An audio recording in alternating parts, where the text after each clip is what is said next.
I don't know if you've heard the news, but Plague Star is coming. It's all happening. It's all happening. It's all happening. Okay. It's all happening. Yes, we're all excited, but we're not all prepared, are we?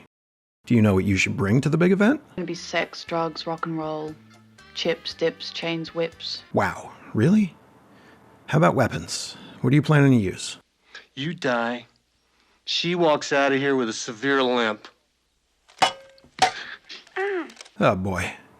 You at least know what you're going to be wearing? Something in leather or rubber or barbed wire. Give me a break.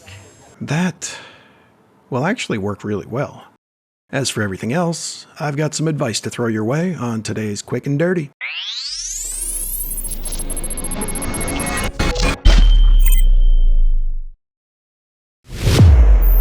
Salajiwan, friends, and welcome to a special edition of Quick and Dirty dedicated to Operation Plague Star. Outside of Tennocon, it has probably been the most anticipated Warframe event over the past 4 years. This year, not only will we get access to the regular operational supply items like Infested Zaw parts, Arcanes, and fully built Formas, but also relics for His Majesty Nidus Prime. We're not worthy! We're not worthy! And of course, the Ghoul Saw heavy melee.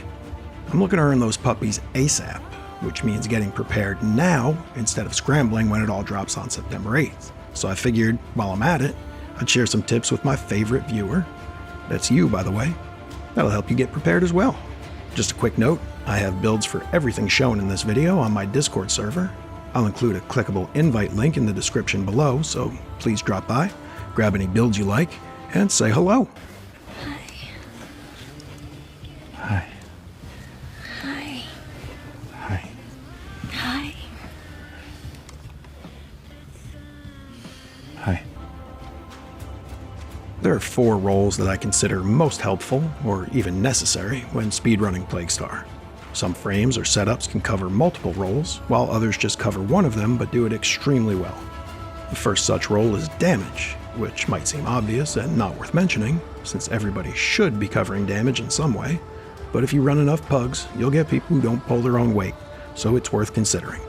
The other 3 roles are all support variations: buffs, CC, or crowd control, and utility. Knowing what you plan on adding to your squad is a good idea in general, but it also helps you in other areas I'll be covering in this video. Here are the warframes that I consider top tier for this activity, and which roles they tend to fall into. Titania is a damage monster here. You can use the default build from my hardcore endgame guide and tear up the Hemocyte boss, while also flying above all of the toxin damage it puts out. Or you can switch to the alternative build in order to also provide CC with her third ability, Lantern. Either way, make sure you're using the corrosive build on Dex Pixia, not viral. Hemocyte is immune to status procs, but corrosive damage will perform best versus its EHP types. Rhino is also a wonderful pick, as he covers CC with Rhino Stomp, and both damage and buffs through Roar, while also being immune to status while Iron Skin is active.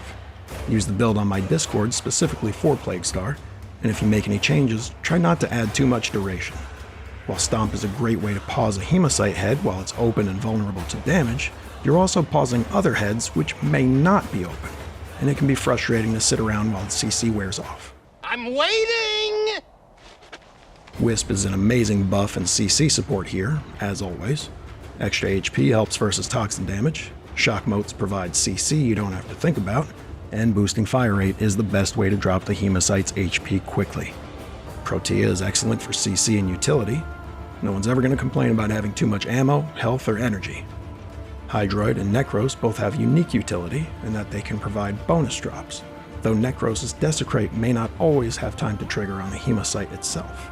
I would only consider one of these if you're actively farming the Systolith drop from the Hemocyte for a dojo decoration though. It's a complete waste of time! If none of those are to your liking, consider building mostly for damage with a generally tanky frame like Nezha, Gara, Inaros, Baruch, or Nova. Just don't go too heavy on strength with Nova, or you run the same risk as Rhino in keeping Hemocyte's heads closed for extended periods. The Demented Doctor in the rear of your Orbiter offers the ideal way to expand on your frame's role. What you drop will depend on your frame of choice and playstyle, but here are some of my top picks for what to use as a replacement. Rhino's Roar is an obvious choice. And though Helminth's version has a lower base value, other frames can build for more duration without it being a detriment, the way it does with Rhino Stomp. Mirage's Eclipse, when paired with the Total Eclipse Augment, is another great way to buff your allies' damage. Corazon Snare is my top pick for CC here, as it won't affect the Hemocyte and has great base range, but Nidus's Larva can also be good.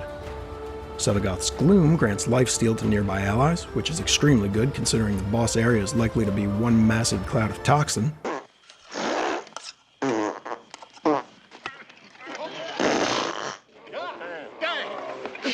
Protea's Dispensary can provide most of her utility, but you'll need to be built for a lot of duration to get value out of it. Finally, we haven't had a chance to test this yet, but I believe Zada's Whisper will be a massive DPS boost, especially for shotgun users. It behaves differently from other elemental additives, in that the void damage it gives is a separate instance altogether. Theoretically, and without factoring in any extra multi-shot, a fully spooled Kuva Comb would create 12 instances of damage, one per pellet, and then another 12 instances of the bonus void damage. Each of these instances would be subject to the damage cap separately, rather than per shot, or even normal damage plus void damage per pellet. All right, you gotta write all that down because I'm not gonna remember any of it, but here we go. Basically, this just means that each shot would generate 24 separate instances of damage. Again, theoretically. Need to test this on the actual Hemocyte to be sure.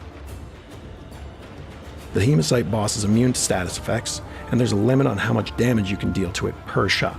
Because of this, you want to consider guns which prioritize crit chance over status chance, have a high fire rate, and have a large magazine size. Primaries worth looking at are Prisma Gracata, Baza Prime, Soma Prime, Tenet Flux Rifle, and my personal favorite, Kuva Comb. Secondaries that fit the bill are Twin Viper's Wraith, Twin Gracatas, Axomati Prime, Synod Gammacore, and Kuva Twin Stubbas. Hemocyte is just one part of one phase though, so I pick either a primary or secondary to dedicate to that battle, and use a weapon built to fight Grineer in the other slot. My melee is what I build for general infested duty, and I use it to clear the trash mobs between Hemocyte appearances.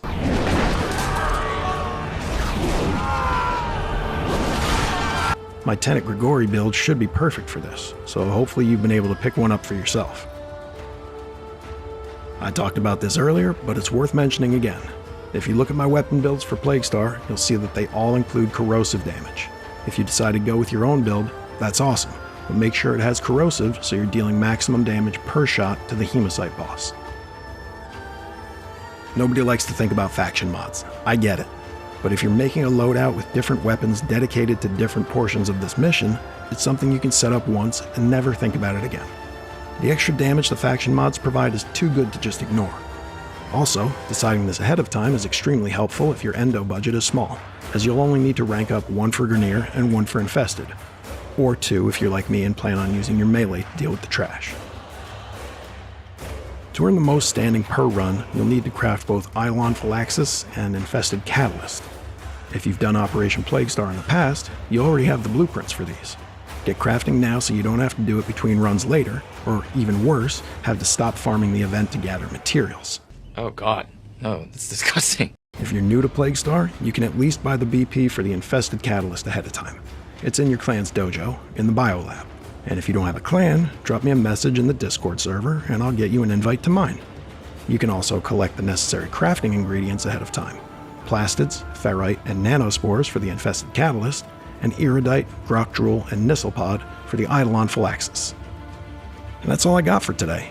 If you have any tips of your own to share, please do so in the comments or in our Discord. Again, I've got a clickable invite link to our server in this video's description below. So I guess I'll see you all on the... well, let's be honest. Nidus Prime is the only one I'll be seeing on the 8th, so let's say the 9th? Maybe?